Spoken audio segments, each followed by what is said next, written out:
Hello, in this video I'll try to explain interfacing of 4x4 keypad to LPC1768 microcontroller to display a number on 7 segment display.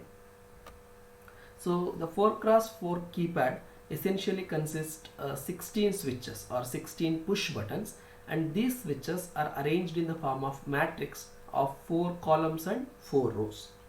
Your microcontroller need to identify which key among the 16 is pressed. Okay, in order to identify the key pressed, we are going to use a row scanning method. Means at any particular time, any one row among the 4 has to be activated.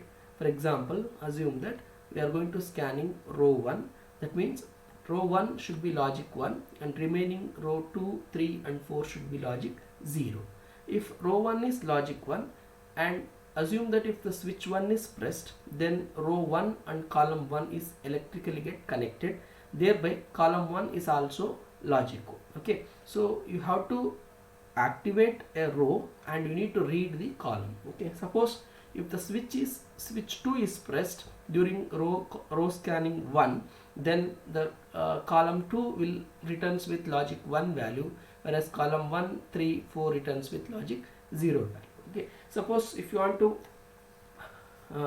scanning row 2, if you are scanning row 2, then row 1, row 3, row 4 should be logic 0, and during this row 2 scanning, by reading the column status and identifying which column is returning with logic 1, you can identify a corresponding switch. For example, if you are scanning row 2 and if sixth switch is pressed, then column 3 returns with logic 1 value, whereas column 1, column 2 and column 4 returns with logic 0 value. Okay, so your microcontroller should identify the which key pressed, okay, by scanning the row in a sequence manner. Means at a particular time it has to scan only one row.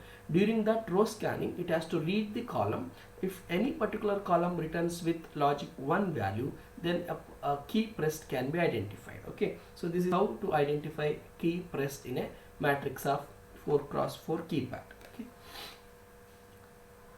so from the perspective of the microcontroller, the R1, R2, R3, R4, that is row lines, should be an input line. That means your microcontroller should send logic 1 value in a sequence manner to these row lines, and the column 1, column 2, column 3, column 4, these column lines are output line, so that your microcontroller should read all the column status during a particular row scan. Okay, so these column lines are acting as an output lines and row lines are acting as an input lines. Now looking into the schematic of the kit in the lab, so we have 4x4 switch matrix is as shown in the figure. So row 1 to row 4 are supposed to be act as an input line, and column 1 to column 4 should be act as an output line. Let us identify the pins corresponding to the row and column. So column 1, 2, 3, 4 from the connector B, in turn it's connected to pin number 1, 2, 3, 4 of the connector, that in turn identified as 15th, 16th and 17th and 18th pin of port 0. Thereby the 15th, 16th, 17th and 18th pin of port 0 should be in turn it's connected to column 1, column 2, column 3, column 4 respectively. Therefore the 15th to 18th pin of port 0 should be act as an output port. Okay, so through this port, through this pin of port 0, your microcontroller is going to read the status of the column. And similarly, the row lines of the switch matrix is connected to 5, 6 and 7 and 8th pin of connector B. In turn, those pins of the connector is connected to 19th, 20, 21 and 22nd pin of port 0. Therefore, pin number 19 to 22 of port 0 are connected to row lines of the switch matrix, and these port pins is acting as an input port pin. Means at any particular time your microcontroller should send logic 1 either to 19th pin or 20, 21st and 22nd pin in a sequential manner, and each time when it's going to activate a row, then it has to read the status of the column via pin number 15 to pin number 18. Thereby it has to conclude which key among the 16 is pressed. Okay, and the schematic for 7 segment display is not shown in this video because in the earlier video, to interface the 7 segment display to LPC 1768, we have shown and explained the schematic and the program flow. So since the same program is also used as a part of this experiment, we are not going to show the schematic again. Now let us look into the algorithm of the program flow. So you have to identify the pins with the help of schematic given, and it's already identified, and configure those pins as general purpose input output pin. Set the direction of the pins. It's very essential that all the column lines should be set as an output, whereas all the row lines should be set as inputs. And you have to scan row by activating one row at a time. That means your microcontroller should send logic 1 to a particular row line through a pin 1 at a time, and then you have to read the status of the column through the output port pins. And if the key is pressed, by finding the row value and the column value, you have to identify which key is pressed, then the corresponding number of the key must be displayed on the 7 segment display. This is about the algorithm of the program. So let us look into the program.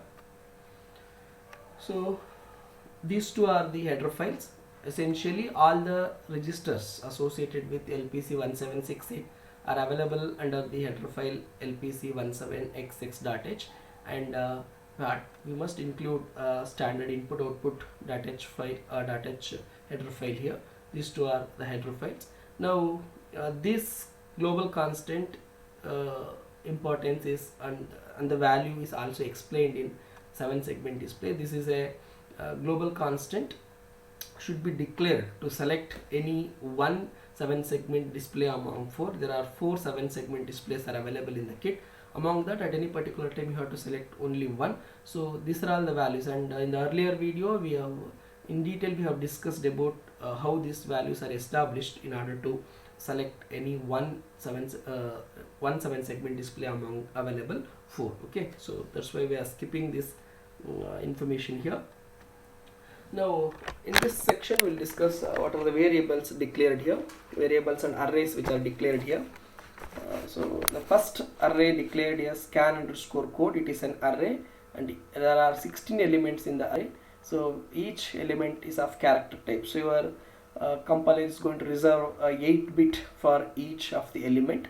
So these elements corresponds to the row value and the column value. The first nibble or first the higher nibble of this hexadecimal number corresponds to column value, and the lower nibble of the hexadecimal number corresponds to row value. This one indicates the column 1, and this one indicates row 1. So this is whenever key value returns with 0x11, that means the first key in the matrix is pressed. Column 1, row 1.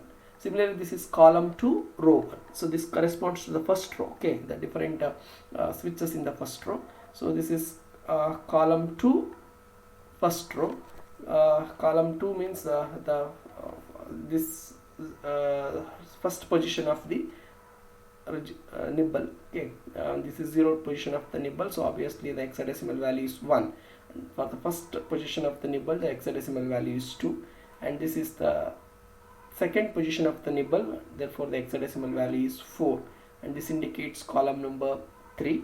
And fourth position of the nibble, higher nibble, is hexadecimal value 8. Okay, so this 8 indicates column number 4. Okay, and 1 1 1 1, the lower nibble of each hexadecimal number indicating row 1. Correspondingly, for the second row, this one indicates column 1, row 2, column 2, row 2, column 3, row 2, and column 4, row 2. Similarly, for third row and fourth row, the hexadecimal values are established. Okay, so this is an array of 16 elements indicating the row value and column value in turn, which is trying to indicate which key among the 16 is pressed. Okay, now we are declaring another array named as array underscore decimal, which also consists 16 elements, and it is of unsigned character type. So obviously your compiler is going to reserve 8-bit for each element in the array. So here these values corresponds to the number that's supposed to be displayed for each key. For example, if the first key is pressed, your microcontroller is going to display 0 on 7 segment display, and if the second key is pressed, it is going to display 1 on the 7 segment display. Likewise, the different number that's supposed to be displayed on 7 segment display for the corresponding key is listed in this array. So this is about declaration of the two arrays. Now we are declaring some variable. So let us consider temp2. It is an unsigned long integer. So your compiler is going to reserve 32-bit space for temp2. So this temp2 variable is going to hold a value that's supposed to be display on the 7 segment display. Now we are going to declare variable variable row key found, key underscore found, and key. It's of character type. So row is initialized with 1. Okay, initially the value of row becomes 1 now.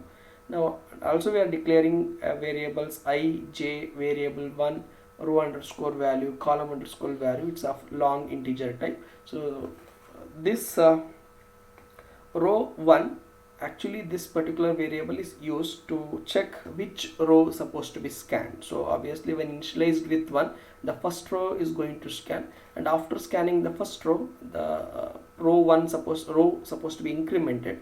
It becomes 2, it becomes 3, and it becomes 4, and we have to check the loop so that the row value should be within 1 to 4 only, so that each iteration the row value will be incremented by 1 and it will be limited to a maximum value of 4. So which indicates which row among the 4 is going to scan. And key underscore found is to check whether the key is pressed or not. If the key is pressed and if the corresponding key is found, so that this is just acting as a flag, okay, to indicate whether the key is pressed or not. If the key is pressed, so this key underscore found becomes 1, otherwise it's going to scan the other row. Okay, and the key is a variable, so which holds which key among the 16 is pressed. The value of the key may be from any value among these 16 elements. Okay, and now we are coming with another variables called ij, variable 1, row underscore value, and column underscore value. So ij for in a for loop for counting, holding a count initial value of the counter.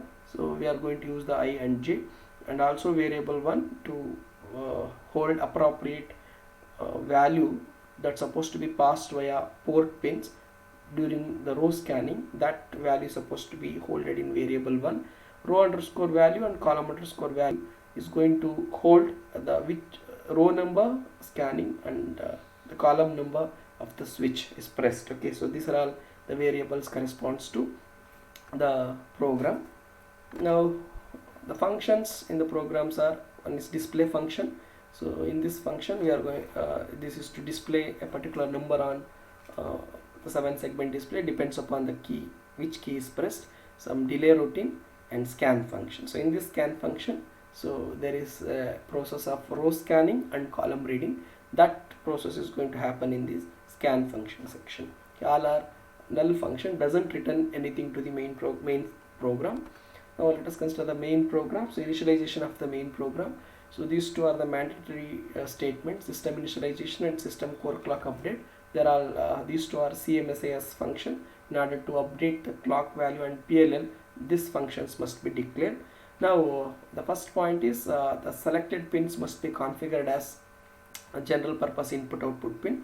So obviously the pins identified as P0.4 to P0.11, this is for 7 segment display, and P0.15 for column 1. If these pins will belongs to port 0 and they will fall between 0 to 15th pin, therefore we have to use pin selection 0 register to configure these pins as general purpose input output pins, and you have to the corresponding value is 0x3f0000ff. And how to identify this value for pin selection register is discussed in the introduction video.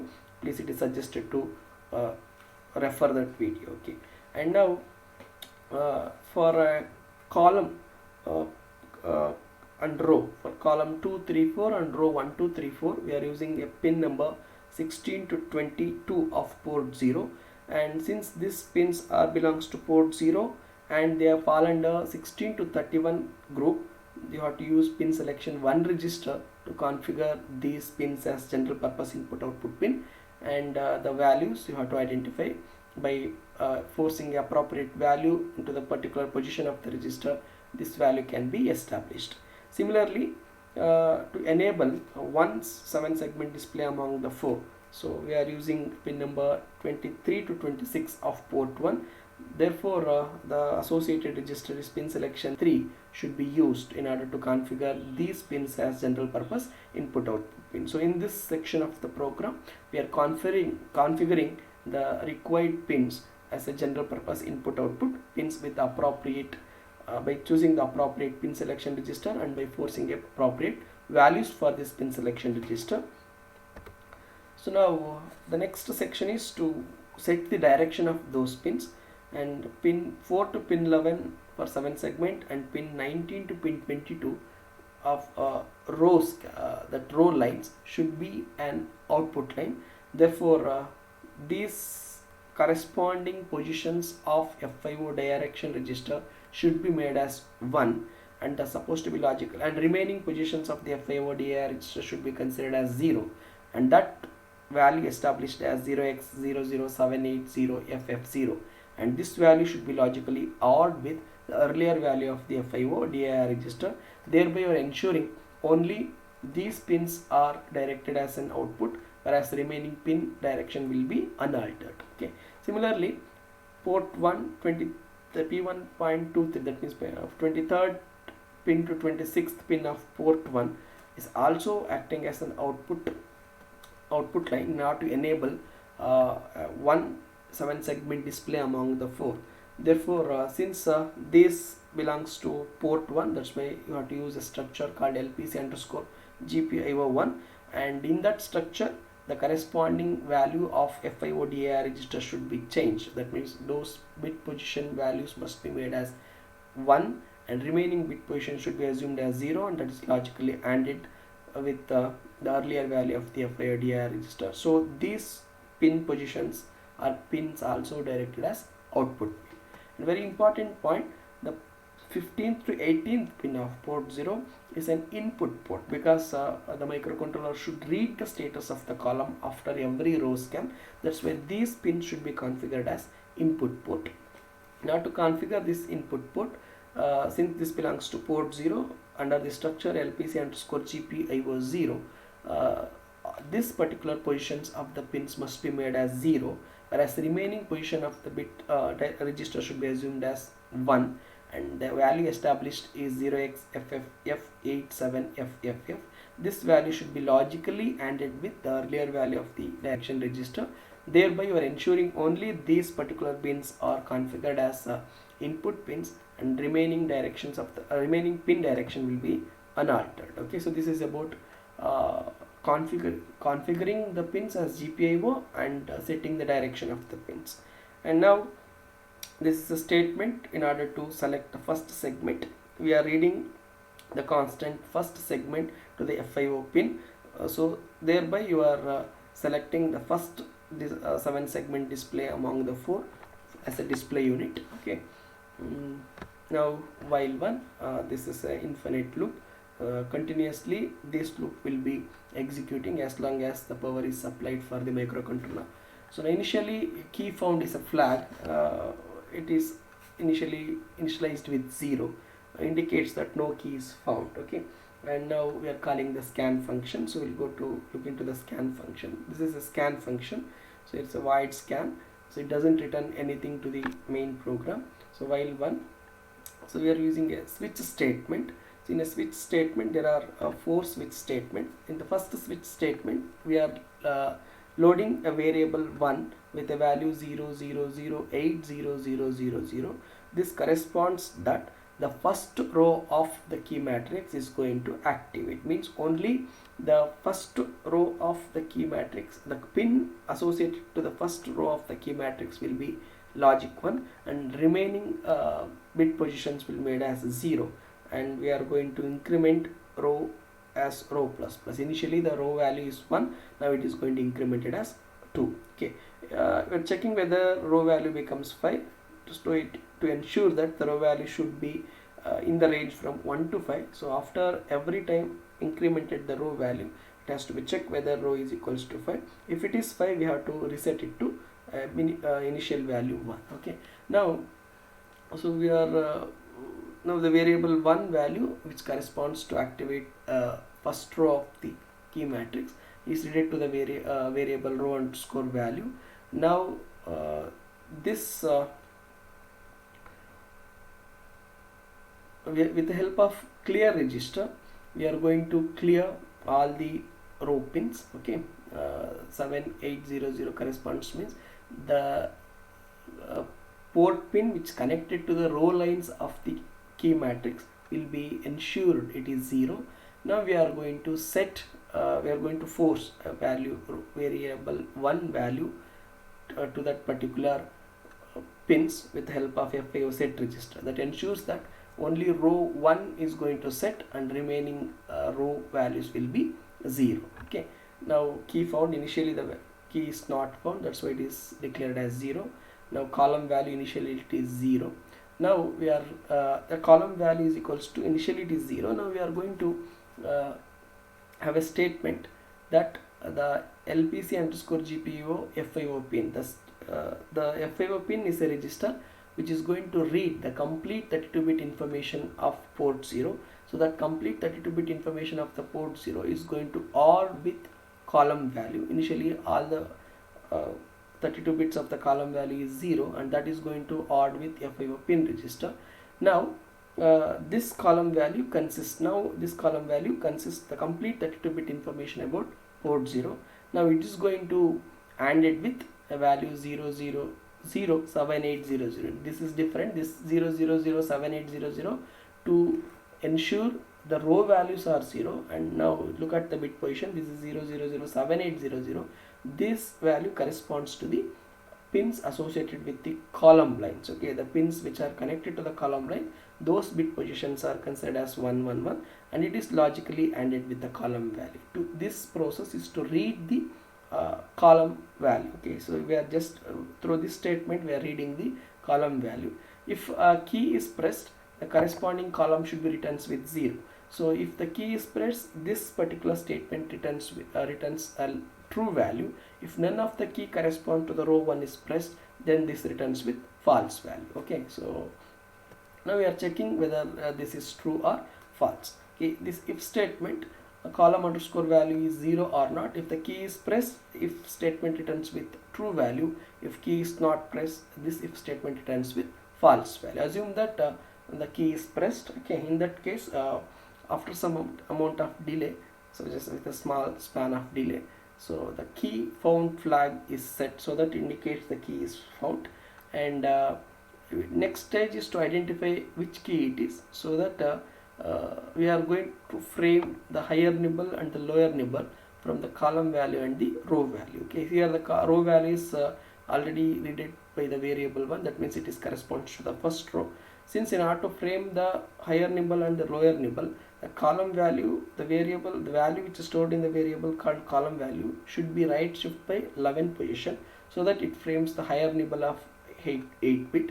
Similarly, the row value should be right shift to the 19th position, so that it's going to frame as lower nibble of the 8 bit number. Now by ORing column value and the row value, we can establish the key which is pressed. Okay, key is equals to column underscore value or with row underscore value, which in turn is going to establish the key which is pressed. Okay, if the key is pressed, we are going to break the switch statement. Means if key is pressed, it doesn't scan the further rows in that sequence. Okay, if key is not found, that means if the column, if key is not pressed, obviously all the bit positions of corresponds to this column will be read as 0. So the statement column underscore value and equals this value, this statement returns with false value. So obviously this if statement is also become false, and we are going to break. That means this statement is skipped. Again, variable 1 will be loaded with another value. This value corresponds to row 2. So this process is repeat. If key is pressed, the key which is pressed will be identified in the main program. If the key is not pressed, this process will be repeated. Okay. We'll go back to the main program. So after break, your program control will be go back to the main program.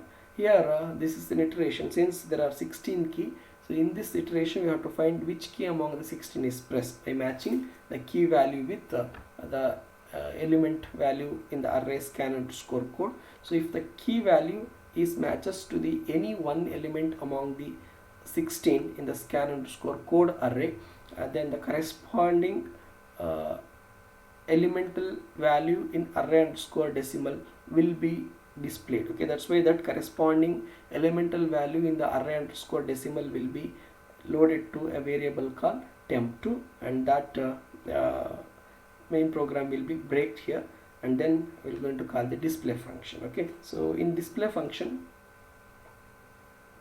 so this is a display function where since the temp2 hold a value which starts from 0th position, but the pins connected to the 7 segment displays actually start from pin number 4.